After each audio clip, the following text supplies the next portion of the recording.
Welcome. We're back again to Real Talk. Real talk. Eric and Milagro. All Good to right. see y'all. Good to see y'all. Good to see y'all. Last week, we left off on teaching on the subject. Roasting this guy. Teaching on the subject. Hand out or hand up. And thank you for all that's watching, thinking that these guys are verbally abusing me, but they're not. We respect our elders. Oh, wait. We got to get And you know, the funny thing is, we were talking, before last week, and I was willing to sit in the middle, right? And Milagro was thinking I should sit in the middle, and no, Ed wanted to sit in the hot seat, and so I tried to save you. I'm gonna put the pressure back on them today. There you go. There you go. Hand out, hand up. As believers, we're called to. We can't get away from helping people. Just look at the story of the Good Samaritan and that whole piece there. How the last person, how he saw the man laying on the side of the road. Not only just he didn't look and walk past, he stopped and he did something about it. And Jesus asked a question at the end of that. He went out of his way to make sure that the man was taken care of, right? And Jesus asked this question, which it brings in my heart. He said, "Which one of the three do you think was a neighbor to the man that was left on the side of the road?" And of course, the one that went out of the way for him. Right. And I feel like as believers, that has to be who we are. But I also know and understand too, to Milagro's point over the last several weeks, people, they do take advantage of that. People, they do try to get over on that. I don't think as Christians, we should stop being who Christ wants us to be because of the vultures that are out there. I think we just have to do it with wisdom. Right. So we left off last week, and I wanted to get to this, is when people need to come and live with you. Okay, and let's say our kid, our 22-year-old kids, right? Right, and all of us have gone through that. And their dad, I went out there, and unfortunately this happened. I lost my job, and they want to come back home. What do we do? Hand out, hand up. When they knocking on the door, and they with all of their issues and attitudes and all of that kind of stuff, they've been saying all their life, and I can't wait to get 18 to get out of here and get out from up under your roofs. And well, you're 19 now, you're out of there, and 2 years later, you're back knocking on the door again. How do we deal with that? And I have nowhere else to go, Dad. Mom said I can come, but Dad, you don't want me. What do we do? Well, Tell him, man. well, I mean, I had a situation, and one of my family members, who I care a lot about, they were at a place of employment, and that employer just changed their philosophy and started cutting hours back. And all of a sudden, they weren't making enough to pay their rent. And that was a question. Hey, can I come stay with you for a while? I'm like, no. And You said right or wrong, they tried applying to different things. They were doing different things. They were helping with stuff that we needed, but still it wasn't enough to pay rent. So I'm like, no, I'm going to pay rent for 3 months for you. Figure out what you're doing with your life, right? for them to stay where they were, Right. And you pay Because that way they're still independent and on their own. It's not a loan, it's a gift, but the concept being you got to figure this out. Go get yourself in a place where you can make money, right?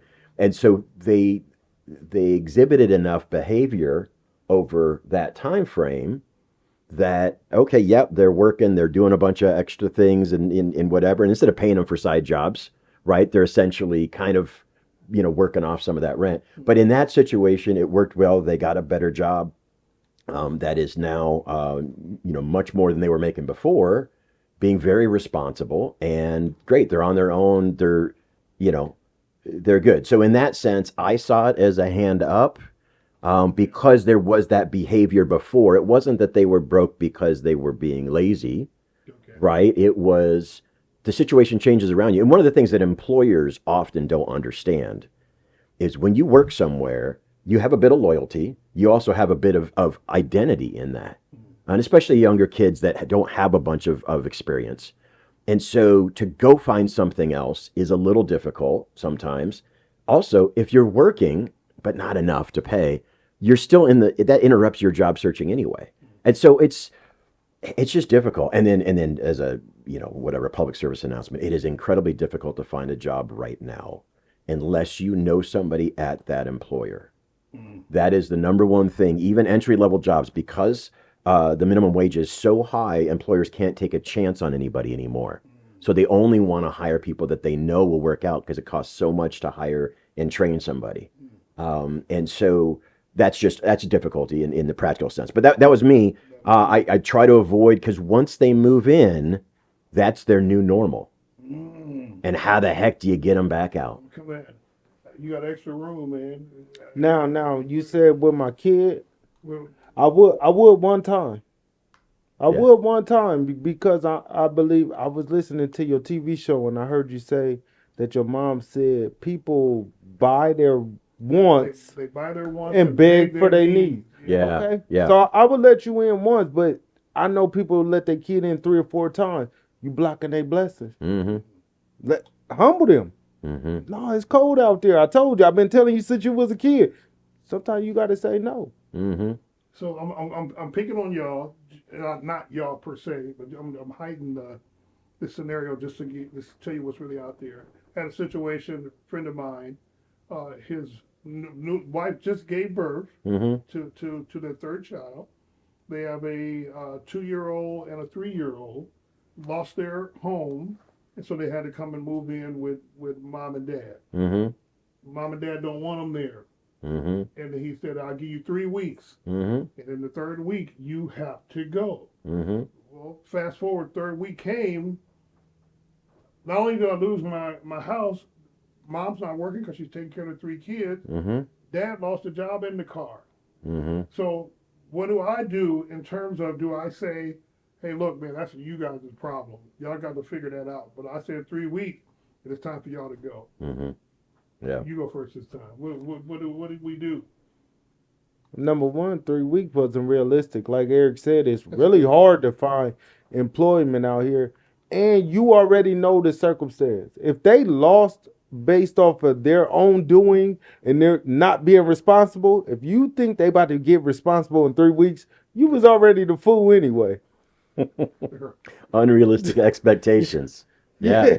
Yeah. How you really feel? Yeah. Yeah, you know So- you know who you dealing with. But watch, I'm picking on y'all. But Milagro, y'all doing good. Eric, you doing good. Mm-hmm. I mean, y'all ain't one for nothing. Is it gonna hurt y'all to let us stay here another month, 2, 3? Oh, Yeah, because nobody let us stay nowhere for free.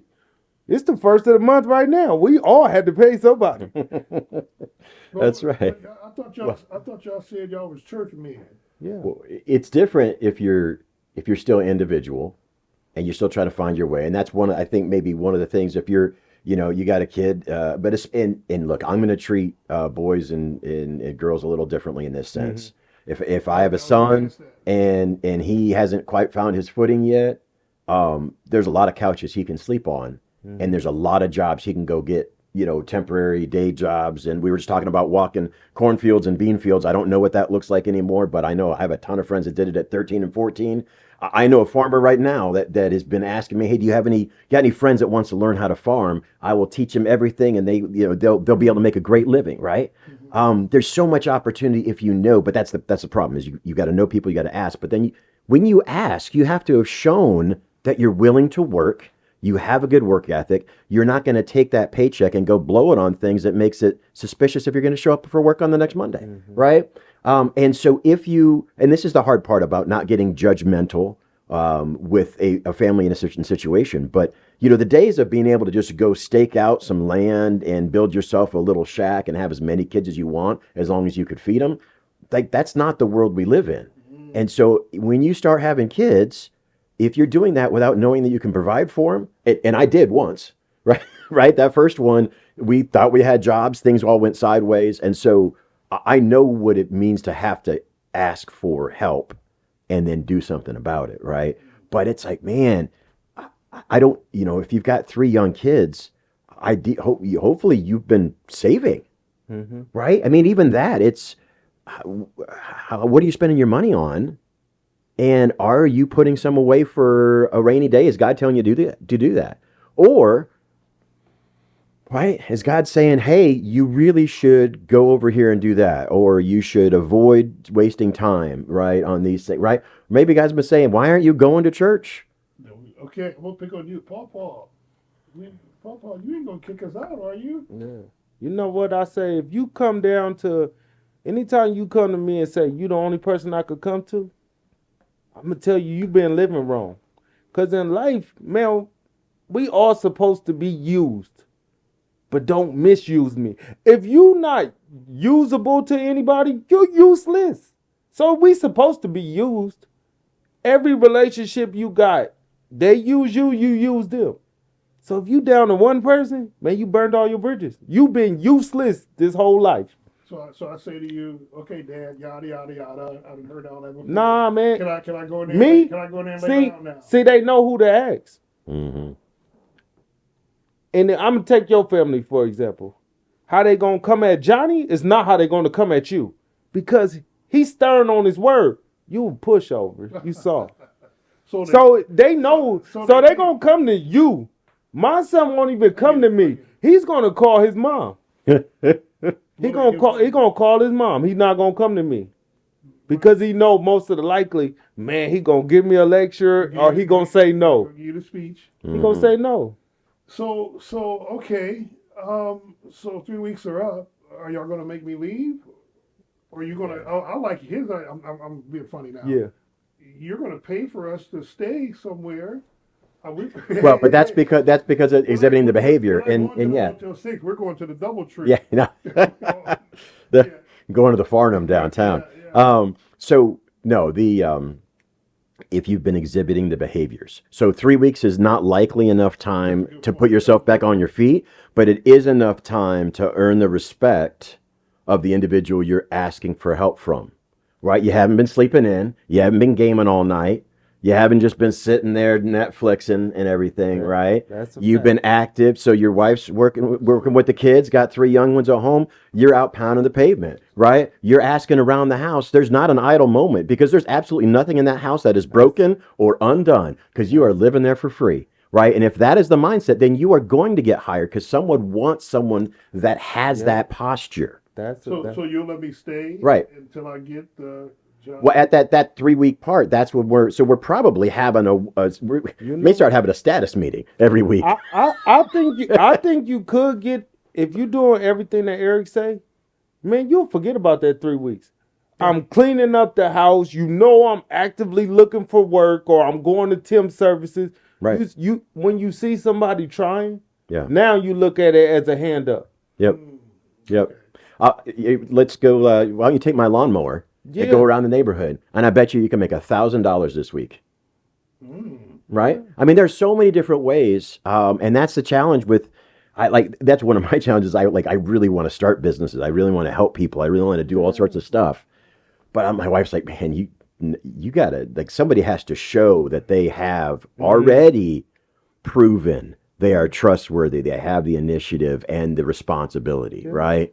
And then you can invest in them. Otherwise, if a bank won't lend to them, then the only reason I should is if God is saying, you're the one that's giving them the hand up that I've been waiting to give. Let me pick on y'all, come at y'all another way then. Okay, y'all well successful, y'all doing well. Y'all raise these spoiled kids, right? Daddy, I don't want to go cut no grass. I want to be able to, I want to wear shoes like you got on. Or I want to start off in the corner office on my first job. You know, because you giving me this standard of living. Why should I have to bow down? I should say bow down, but why do I have to? I'm above getting a pay. Yeah, why do I got to start at the beginning? Yeah. Why do I have to start at the bottom, Dad? When we got 6 cars. What is what it took to give you this? If you too good for working, I'm too good for it. Yeah. Or watch this one, Dad. I'm your son. I have a right to this. Yeah. Yeah, you got the right. It shows. Then it shows. If you're living on someone else's work, it shows, and people know that. Yeah. And that's one of the challenges, in the business world. Nepotism, right? Just a family member, a child getting the benefit. I mean, that's all over the place. Yeah. But it's not always wrong, because again, you kind of have to know someone to get familiarity. Everybody wants to surround themselves with people they know and trust. And so if you have a business, talking about the lawnmower, you're starting a lawn mowing business. Who do you want to hire to run lawnmowers for you? People that you know that have shown you that they're responsible, not random folks. You will hire random folks, but I mean, ideally, people you know. So number one, being already having a track record, okay, that's great. but also familiarity. Why do doctors beget doctors beget doctors? Like third generation doctor. Why? They grew up around the medical field. Somebody's very competent. They hear words and they already have that leg up on the medical world because they've been surrounded by it their whole lives. And maybe God gave them that desire. Maybe God gave them those skills and inclination. And so to your point, it's like, well, but Dad, you have that. Yeah. But how did I get it? I got it by trusting God and working hard. Okay, good point. I love it. This generation, that entitlement. Mm-hmm. Dad, I'm used to going on vacation at Disney World every year. Mm-hmm. We're used to going to the Espen Park, on family vacations. I'm used to, you know what I mean? So it's like, how you going to go turn around and tell me now I need to be having a launch service, and I But know I'm inheriting. I'm the heir but that to. all started off of somebody doing 60, 80 hours a week. Mm-hmm. Yeah. That's how we got there. So Yeah. my question is real quickly: have we created these monsters? I think it's all choice. Yeah. I mean, It's in all- terms of our kids, have we created these monsters? All right, so most people who do that, they had a poor childhood. Why wouldn't the monster be to be broke? How did they become a doctor? Because we feel like we had to give them everything. So I But don't, we was poor. So if that's the case, why ain't I'm just as poor as my mom? You had a choice. Mm-hmm. right, I get it. No, you But- make your own choice. I'm not taking the blame for my son. Well, I'm not taking his credit or I'm not taking his blame. I had a guy tell me last week. He said he believes that we ruined our kids by trying to give them a lifestyle that we didn't have. I agree with that. Yeah. Yeah. I agree. And how do you undo it once you created those monsters? How do you undo But it? I also will ruin them buying them pro wings in this era. Mm-hmm. What you think that's gonna do to them? Humble them. No, it's not gonna humble them. This is mental illness is real, and these kids is killing themselves. So I'm gonna publicly embarrass my son. This ain't back in the day. Just because you went to Belvedere, you get knocked out at Belvedere. They go on the World Wide Web. So they're watching kids in New York. And what happened on your block don't stay on your block no more. It's on the World Wide Web. When the last time you seen a kid in pro wings? A parent will not do that to their child because of the embarrassment. Do they still make pro wings? No offense Exactly. no offense to Mr. Pro. No. But this ain't that time and you can't compare because the embarrassment is real and it's in real time.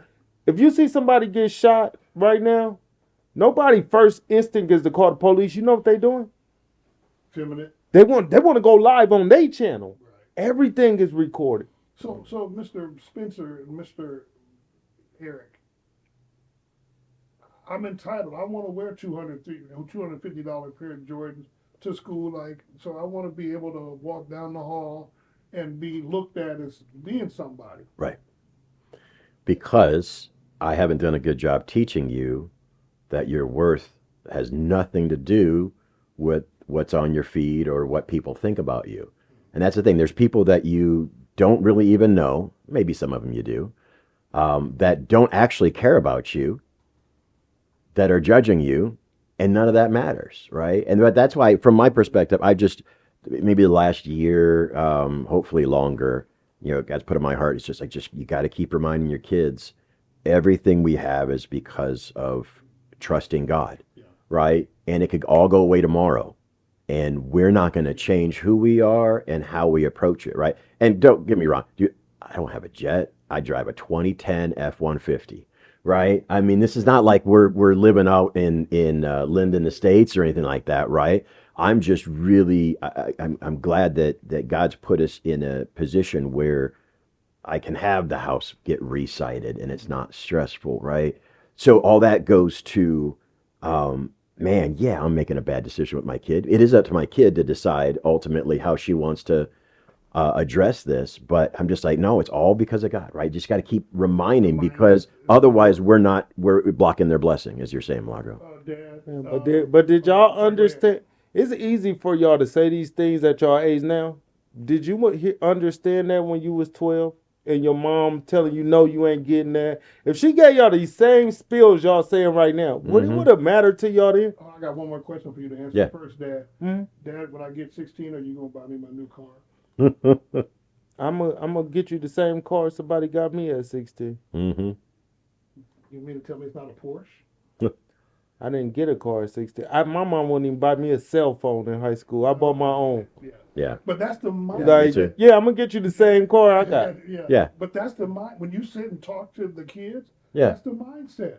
I'm not shopping at Walmart. I'm not buying my tennis shoes at Payless. I want to. You know what I mean? I want to order all of that kind of stuff. So the question is, let me ask you this, because I got another question I wanted to ask you guys. Handout. Mm-hmm. Are we as parents? And that's a too huge a question to get in 7 minutes. But how do we turn the ship around? Little Johnny has been entitled. Mm-hmm. Little Johnny acts like the teacher can't tell him nothing because, my dad owned, all of that kind of stuff. How do we turn the ship? Milagro and I, we were at Hope's, I shouldn't say the name. We were standing around, there was a concession stand, and the kids wanted candy. And so I think one of the little kids asked, I don't know if She asked you for for $1, $1, right? and so I he said, said, if you give her that $1, we gonna have to give all these kids $1. I didn't think nothing of it. We gave the $1, and She went and told everybody. man, kids are all over the place. But I don't know if you've seen this, but the interesting part about it, Eric, there was a kid that we gave money to. Oh, they said he had a knot. He's at the counter with all kind of money. Mm-hmm. Right. So why did he come get $1 from us and he had all kind of money? Yeah. Or you know what I mean? So it's like, are we teaching them that? Okay, knowing that now in that situation again. Yeah. How will we? I think they doing the right thing. See the elites in this world, how do they get on top? Use other people money. They don't spend their money. They use other people money. And I also think nothing is wrong with buying your kids the finest thing. Why is you right by telling your kids to have a lower standard? No, they should aim for the sky. I don't think when we really look at the big picture, is an hour of your day really worth $20? Why should that be the goal? Set the limit to the sky. So even if they only hit the ceiling, they passed us. No, we'll go for the finer things. Why should I show you your life is mediocre? Oh, you got to settle for that. No, you control your value. Which we hear more. So then I want to make a hard left after this one. You hear kids talk today how depressed they are, how unhappy they are, Right. And they have way more than what we've ever had. Coming up, and that more opportunities and things like that than we have. Right. But these things are, this is what we have to be cognizant of. These things are our past injuries projecting a relief that we wish we had then on our kids now, and they're not equipped to handle it. And so, I'm thinking about that big G.I. Joe toy I wanted when I was younger. So, of course, now that I'm older, why are the 80s and 90s toys exploding? Because all the 40 and 50-year-olds that finally have the money to go buy all their toys, now they don't have any money left in the bank because they're going and buying all their toys. Yeah. But now their kids think, oh, I can have all the toys too. So now we're buying all those. That's why credit card bills are so high. Because if you want to buy a toy for yourself, now you got to buy all the toys for your kid, right? Mm-hmm. So we are, yes, our parents typically ruin their kids, right? It's sure the internet can do it too, but that's our fault too because we let them get exposed to it. But yeah, and that's where I would say on that front, that's where Milagro is head and shoulders above you and I, Pastor King, in that I think we probably are both, still dealing with, we wanted things in our childhood that we didn't get. And now we're trying to still do that, right? At the same time, we got to be really careful. And so, yeah, I don't disagree with what you're saying in an aim high. We all want our kids to do better, but at the same time, right? The word tells us not to love the world, and that's the hard part. Is there is no limitation to you because you can do all things through Christ, and whatever God wants you to be and do, you can do and be that, and your greatness and your excellence is unlimited as long as you're in Christ. And that may not have a monetary component to it. But if you're going to pass, my goal is for my kids to pass me by in every single way, but primarily spiritually and trusting God far faster than I did, right? Man, we're not going to get through, but I want to ask both of you a question real quick.